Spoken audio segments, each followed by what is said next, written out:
দেখো প্রবলেমটা কি দিয়েছে, বলছে কলকাতা শব্দটির অক্ষরগুলিকে কত রকম ভাবে সাজানো যায়। আমাদের এই শব্দটা কি আছে, কলকাতা।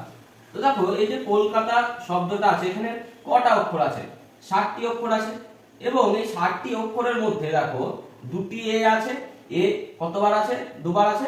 আর দেখো এখানে যে কে ও এল কে এ টি এ, কে কতবার আছে, কেও আমাদের কাছে দুবার আছে, তাই না? তাহলে কলকাতা শব্দটিকে কত রকম ভাবে সাজানো যাবে, 7 factorial by 2 factorial into 2 factorial. তাহলে 7 ফ্যাক্টোরিয়ালকে আমরা কি লিখতে পারি, 7 into 6 into 5 into 4 into 3 into 2 factorial by নিচে কত পড়ে থাকলো 2 factorial into 2 factorial. 2 factorial 2 factorial ভাগ হয়ে 1 হয়ে গেল। 2 ফ্যাক্টোরিয়াল মানে আবার কত, 2 তো, তাই না? তাহলে 2 আর 4 কাটাকুটি হয়ে উপরে 2 চলে এলো।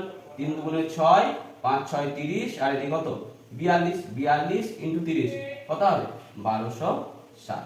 তাহলে যে বি অপশনটা কারেক্ট অ্যান্সার চলে এলো।